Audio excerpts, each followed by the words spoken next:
দোস্ত আমার, নওজোয়ান সাথী আমার, প্রিয় সন্তান তুমি আমার। 16 বছর যাদের বয়স তোমাদের, তুমি আমার সন্তান। আমার প্রথম সন্তানের বয়স 16 বছর, আমার দ্বিতীয় সন্তানের বয়স 14 বছর, আমার তৃতীয় সন্তানের বয়স 9 বছর, আমার চতুর্থ সন্তানের বয়স 4 বছর।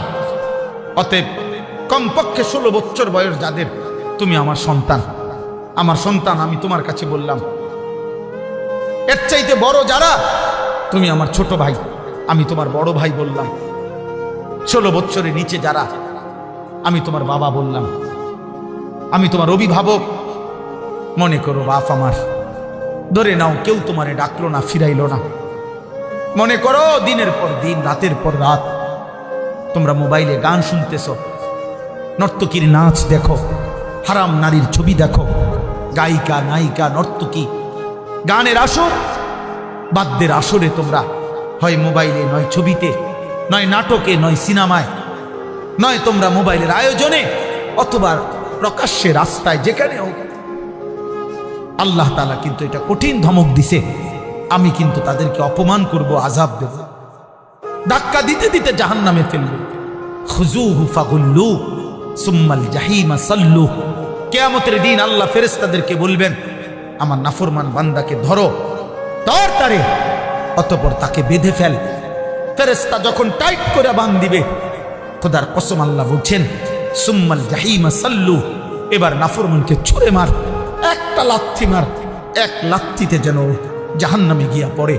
এবার যখন জাহান্নামে ফেলবে, জাহান্নামের ভিতরের ফেরেশতাকে আল্লাহ বলবে, তারে 70 হাত, সুম্মা ফি সিলসিলাতিন 70 জিরাআন। আল্লাহ বলবেন, হে আমার জাহান্নামের ফেরেশতারা, 70 হাত লম্বা আগুনের শিকল দিয়া এই নাফরমানকে তার গলায় রশি লাগা, শিকল লাগা, ফাসলুকুহু, কুত্তার মতো শিকল লাগাইয়া 70 হাত লম্বা শিকল দিয়া পুরা জাহান্নামে তারে ঘুরা, আর পুরা জাহান্নামীদের কাছে বলে দে তার পাপের ঘোষণা, সে কি কি পাপ করে আসছে। আল্লাহ আমার হেফাজত করেন।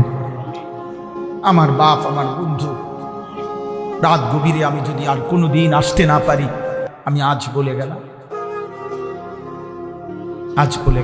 আমি আজকেও বলছি, আমার মৌলানা আবু হানিফ ভাই, আমরা কথা বলতেছিলাম, আজকেও প্রতিনিয়ত চলার পথে জিন্দিগি, তো পথে পথেই জীবন।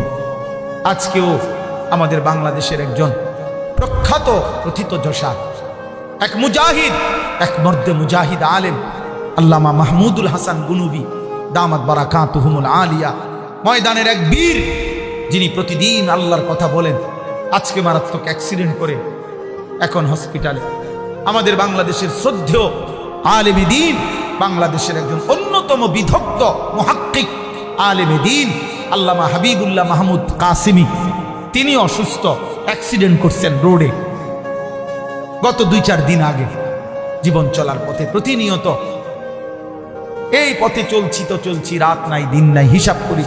এই জন্য বেলি মনে মনে একবার বলি, আর কোনো দিন যদি বলতে না পারি নওজোয়ান, আর যদি কোনো দিন আসতে না পারি, আজ বললাম, রাত গভীরে তোমরা আল্লাহর দিকে চাইয়া গভীর রাতে আমি অনুরোধ করছি তোমাদের কাছে, কোরআনুল কারীমের এটা তাফসীরুল কোরআন মাহফিল। অতএব আমি এই একটা কথা, লাহবাল হাদিস, আল্লাহ বলছে গান, বাদ্য, গায়িকা, নর্তকী, হ্যাঁ তাফসীরের স্পষ্ট আছে, হাসি ঠাট্টা কৌতুক, পিকনিক, নাটক, সিনেমা, ভিসিআর, বন্ধুদের অসৎ আড্ডা, হারাম বিনোদন, বেহুদা অনর্থক সময় অপচয়, এই সব কিছু লাহবাল হাদিস, সব কিছুই আল্লাহ তাআলা ওয়াদা দিছে, আমি তোরে বেইজ্জতি করবো বান্দা, আমি তোকে অপমানিত করবই বান্দা, আমি তোকে আযাব দেব। অতএব মূল বিষয় হলো, হযরত আব্দুল্লাহ ইবনে মাসউদ রাদিয়াল্লাহু তাআলা আনহু বলেন, এই লাহবাল হাদিস বলে যাদেরকে আল্লাহ কঠিন আযাবের ভয় দেখাইছেন, তারা কারা? হযরত আব্দুল্লাহ ইবনে মাসউদ বলছেন, আল্লাহর কসম দিয়ে বলছেন, ওয়াল্লাহিল্লাযী লা ইলাহা ইল্লা হু, ওই আল্লাহর কসম যিনি ছাড়া আর কোনো ইলাহ নাই। এই কথা বলে নবীর সাহাবী আব্দুল্লাহ ইবনে মাসউদ বলছেন, লাহবাল হাদিস হুয়াল গিনা, অনর্থক কথা, গুনাহ মিশ্রিত কথা, কোরআনে যেটা আল্লাহ বলছে আযাব দিবে, এটা হচ্ছে গান, গান, গান। বাধ্য। রাসূলুল্লাহ সাল্লাল্লাহু আলাইহি সাল্লাম বলছেন, আমি যেই হাদিস পড়ছি, লা ইয়াকুনু ফি উম্মতি খাসফুন ওয়া কাসফুন ওয়া মাসখুন। নবীজি বলছে, আমার উম্মত ফি উম্মতি, আমার উম্মতের শেষ জামানায় তিনটা বড় আযাব হবে। একটা হলো জীবন্ত মানুষগুলোকে ভূমি মাটি ধসায়া ধ্বংস করে দেওয়া হবে। মনে করেন আমরা এভাবে সবাই ছিলাম, এখন যেমনে আছি, হঠাৎ করে কল্পনা করেন যে মাটিটা পুরা ধসে আমরা জিন্দা দাফন হয়ে গেলাম। খোদার কসম, নবী মুহাম্মদ আরবি সাল্লাল্লাহু আলাইহি সাল্লামের 1450 বছরে কোনো কথা ভুল প্রমাণিত হয় নাই। এই বন্ধু মদিনার বন্ধুর কথা কোনোদিন ভুল প্রমাণিত হবে না। হবে খাসফুন, ভূমি ধসায় দেওয়া হবে। কাসফুন, আল্লাহ নবী বলছে দ্বিতীয় শাস্তি হলো পাথরের বৃষ্টি বর্ষণ হবে। তৃতীয় শাস্তি হলো মাসখুন, চেহারা বিকৃত করে দেওয়া হবে। হয়তো রাত ঘুমাইছে, সকালবেলা পৃথিবীবাসী দেখবে তার শুকরের মতো লাগে। হয়তো রাত ঘুমাইছে, সকালবেলা পৃথিবীবাসী দেখবে এই অসৎ চরিত্রহীন তার চেহারা কুকুরের মতো হয়ে গেছে। এত স্পষ্ট। আপনি জিজ্ঞেস করেন, এখানে ওলামায়ে কেরাম আছে, নবীজিকে সাহাবীরা ভয়ে জিজ্ঞেস করছে, ইয়া রাসূলুল্লাহ মাতা, হে আল্লাহর নবী, এটা কখন হবে? নবীজি বললেন, ইজা যাহারাতিল কাইনাত, যখন গায়িকা বেড়ে যাবে, ওয়াল মাআজিফ, বাদ্যযন্ত্র বেড়ে যাবে, ওয়াস্তাহাল্লাতিল খামরা, লোকেরা যখন সাধারণ হালাল পানির মতো, হালাল মনে করে পানির মতো মদ খাইতে থাকে। হায় যুবক, বলো না ভাইয়া, কি পরিমাণ যুবক তোমরা মোবাইলে আসক্ত, নারীতে আসক্ত, গানে আসক্ত, বাদ্যযন্ত্রে আসক্ত। কোনো হারাম নারীর হাসি, কোনো হারাম নারীর দেহ, কোনো হারাম নারীর ছবি তুমি উপভোগ করছো। সে তো তোমার কেউ না, সে তোমার কেউ না। বাবা, সিনেমার নর্তকী তোমার কিছুই হয় না, মোবাইলের নর্তকী তো তোমার কিছুই হয় না। আল্লাহ নবী তো মুসিবতের কথা বলছে, আযাব আসবে উম্মত। নবী বলছে, লা ইয়াকুনান্না মিন উম্মতি ইয়াস্তাহিল্লুনাল হিররা ওয়াল হারিরা ওয়াল খামরা ওয়াল মাআজিফ।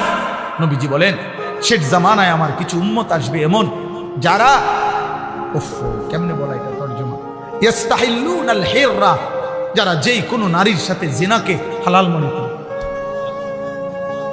ওয়াল হারির, যারা রেশমি পোশাক পরাকে হালাল মনে করে, ওয়াল খামরা, যারা নেশা মদকে হালাল মনে করবে, ওয়াল মাআজিফ, এবং বাদ্যযন্ত্রকে যারা হালাল মনে করবে।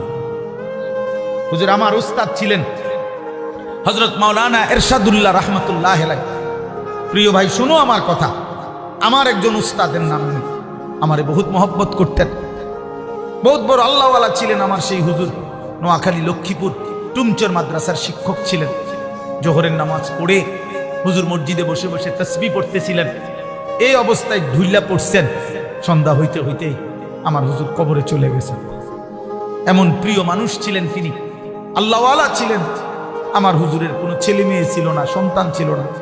আল্লাহ আমার হুজুরের কবরকে নূরে নূরে ভরপুর করে দেন।